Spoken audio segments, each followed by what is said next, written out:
iminka horta waxaan ku badanahay waxaan joogaa gobolkii aan asli iyaan ka imi Sanaag gaar ahaan magaalada Ceergaabo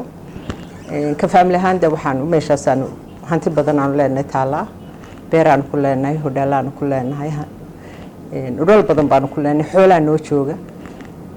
marka horta iminka waxaan aad uga shaqeeyaa last 3 years Sanaag baan joogaa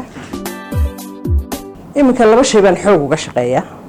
horta hodheelaan meesha ku lahayn extension baan ku darayo inta dhismihiisii wixii ka dhamaaday this year iminka last 6 months kadib waan kareenaynay hodheelka managementkiisa gacantaan ku hayaa waxaan kaloo sameeyaa oo ka shaqeeyaa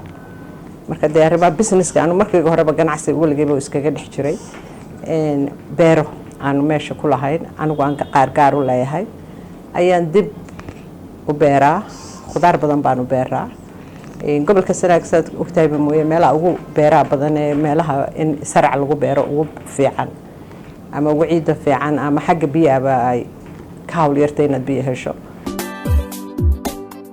all kind of things wax iga maqaniba ma jiraan waayo meel wax walba ka baxaan horta waxa ugu badan aan beernaa wax weyn horta kaabashka iyo baradho basal tamaandho basbaas noocyadiisa kala duwan waxa kale gobolkayga ka baxa dhirayna waan wadaa inaan beerahay dhir fruit trees dib u beero waayo waxa noo bixi jiray anu markaan yaraa waxa noo bixi jiray canab baa noo bixi jiray peach baa noo bixi jiray geed ay dadku u yaqaaniin farsuug dhirtaasoo dhan waa la dabar gooyay banaanayhii yaryaraaye talyaaniga noo bixi jiray wixii baan rabaa inaan dib iminka